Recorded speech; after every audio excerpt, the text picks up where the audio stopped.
మనం ఇప్పుడు బ్రాంకోస్కోపీ గురించి చర్చించుకుందామండి. మనం సాధారణంగా ఎండోస్కోపీ అంటే చాలా మందికి అవగాహన ఉంది. గ్యాస్ట్రోఎంటరాలజీ చేస్తారు. చెప్పగానే చాలామంది ఇమ్మీడియేట్‌గా యాక్సెప్ట్ చేస్తారు.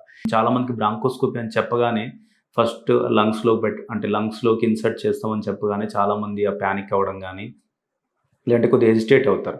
బ్రాంకోస్కోపీ అంటే ఏం లేదండి. నథింగ్ బట్ ఒక ఎండోస్కోపీ లాంటి ప్రొసీజర్. మనకి అందులో చాలా అంటే సైజెస్ చాలా ఉంటాయి. మనము యూజువల్లీ అడల్ట్స్‌కి ఒక పెన్ సైజ్ అనుకోండి రఫ్‌గా. అంత సైజ్ ట్యూబ్ ఉంటుంది. అది మనకు సెంటర్‌లో మనకి ఓపెనింగ్ ఉంటుంది. మనం లంగ్స్‌లోకి పెట్టి మనకు ఒక కెమెరా ఉంటుంది. లంగ్స్‌లో అసలు ఎలా ఉంది? లోపల ఏమన్నా ట్రేకియా గాని, బ్రాంకస్‌లో ఏమన్నా ప్రాబ్లమ్ ఉందా లేదా తెలుసుకోవడం కోసం అంటే దాని ముఖ్య ఉద్దేశ్యం బ్రాంకోస్కోపీ ముఖ్య ఉద్దేశ్యం అది. ఎప్పుడు చేస్తాం బ్రాంకోస్కోపీ అంటే కొంతమంది న్యూమోనియాతో వస్తారు.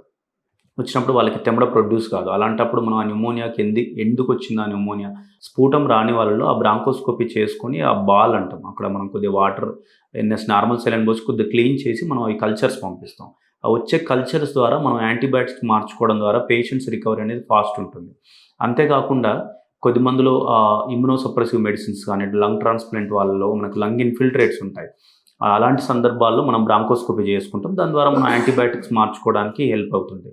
అంతేగాకుండా కొంతమంది సస్పిషియస్ ఫారెన్ బాడీస్ అంటారు. కొంతమంది పిల్లలు గాని, అడల్ట్స్ గాని తినేటప్పుడు పొరబోవడం ద్వారా లంగ్స్‌లోకి ఆ ఫారెన్ బాడీస్ వెళ్తుంటాయి. కొద్దిగా నట్స్ గాని, లేదంటే చికెన్ బోన్స్ గాని, మటన్ బోన్స్ గాని మనం చాలా చూస్తుంటాం. అలాంటి సందర్భాల్లో లంగ్స్ లోపల ఏమన్నా ప్రాబ్లమ్ ఉందో చూడడం కోసం మనం ఈ బ్రాంకోస్కోపీ చేస్తాము. అంతేకాకుండా ఏమన్నా లంగ్‌లో గడ్డలు గాని, లంగ్ మాస్‌లు ఉన్నప్పుడు బయాప్సీ చేయడానికి గాని, లేదంటే లంగ్ కొలాప్స్ అంటాం. మనం కొంతమంది వెంటిలేటర్ మీద ఉన్న పేషెంట్స్ కానీ, లేదంటే కొంతమంది లోపల ఎండోబ్రాంకియల్ ఏమన్నా గడ్డలు ఉన్నప్పుడు, మాస్ ఉన్నప్పుడు కానీ ఒకసారి ఊపిరితిత్తులు మొత్తం మూసుకొని పోతుంది. అలాంటి సందర్భాల్లో లంగ్స్ లోపల ఏమైనా ప్రాబ్లమ్ ఉందా? లేదంటే ఏమన్నా మ్యూకస్ ప్లగ్స్ తెమ్మడ లాంటిది ఏమైనా చిక్కుందా చూసుకోవడం కోసం కూడా మనం బ్రాంకోస్కోపీ చేస్తాం. కొద్దిమంది మనకి స్టైడర్ అంటాం. కొద్దిమంది బాగా ఆయాసంతో వస్తారు. ఎవరైతే ఒకసారి అలాంటి సందర్భాల్లో మనకు బ్రాంకోస్కోపీ చేసుకోవడం ద్వారా మనకు ట్రేకియాలో ఏమన్నా లోపల ఏమన్నా గడ్డలు లాంటివి ఉన్నాయా? లేదంటే కొద్దిమంది ఏదైనా కారణంతో వెంటిలేటర్ మీద ఉండి తర్వాత డిశ్చార్జ్ అయిన తర్వాత ఇలాంటి సింప్టమ్స్‌తో వస్తే లోపల వాళ్ళకి ట్రేకియా స్టెనోసిస్ అంటాం.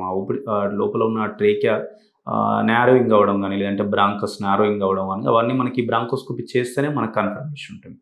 లేదంటే కొద్దిమంది మనం ఇంట్యుబేషన్ అంటాం. ఆ వెంటిలేటర్ ఆ ట్యూబ్ పెట్టే ముందు అది డిఫికల్ట్ ఎయిర్‌వే అంటాం. అట్లాంటి ఏమన్నా షార్ట్ నెక్ ఉన్న వాళ్ళకి గాని, లేదంటే ఏమైనా ENTs head and neck cancer surgery అయిన వాళ్ళకి గాని, ఆ వెంటిలేటర్ ట్యూబ్ పెట్టడానికి గాని, అలాంటి సందర్భాల్లో కూడా మనం బ్రాంకోస్కోపీ ద్వారా మనకు వాళ్ళకి ఆ ట్యూబ్ ఈటీ ట్యూబ్ పెట్టడం జరుగుతుంది.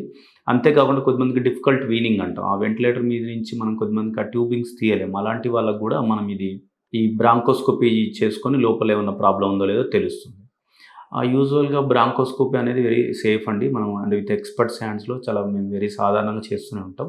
కాంప్లికేషన్స్ వచ్చేసి ఎవరైతే అంటే మనం చేసే ప్రొసీజర్‌ని బట్టి ఏమన్నా బయాప్సీ చేస్తే బ్లీడింగ్ అవ్వడం గానీ, లేదంటే ఆల్రెడీ హెల్త్ ఇష్యూస్ ఉన్న వాళ్ళకి ఆక్సిజన్ లెవెల్స్ తగ్గడం గానీ, ఇన్ఫెక్షన్ అవ్వడం గానీ, ఇలాంటి చిన్న చిన్న కాంప్లికేషన్స్ ఉంటాయి. బట్ యూజువల్‌గా బ్రాంకోస్కోపీ అనేది వెరీ సేఫ్ ప్రొసీజర్. బ్రాంకోస్కోపీలో మనకు 2 టైప్స్ ఉంటాయండి. ఫ్లెక్సిబుల్ బ్రాంకోస్కోపీ అంటాం, రిజిడ్ బ్రాంకోస్కోపీ అంటాం. మనం రొటీన్‌గా సాధారణంగా కామన్‌గా చేసేది మనకు ఫ్లెక్సిబుల్ బ్రాంకోస్కోపీ.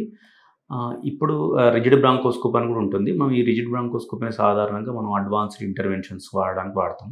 ఎవరికైతే మనకు ఎయిర్‌వే ప్రొసీజర్స్ చేస్తాం. ఎవరికైతే ఎండోట్రేకియల్ గాని, ఎండోబ్రాంకియల్ మాస్ లీజన్స్ ఉంటాయి. లేదంటే ట్రేకియల్ స్టెనోసిస్ ఉంటాయి. ఎవరికైనా క్రానిక్ ఫారెన్ బాడీస్ ఉంటాయి.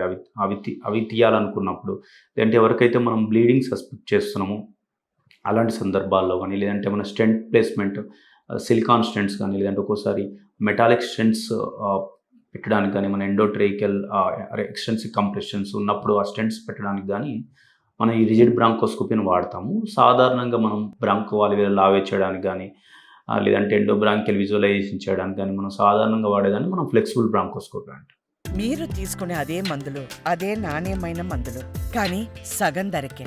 అవును, మెడ్ ప్లస్ బ్రాండ్స్ పై 50-80% తగ్గింపు.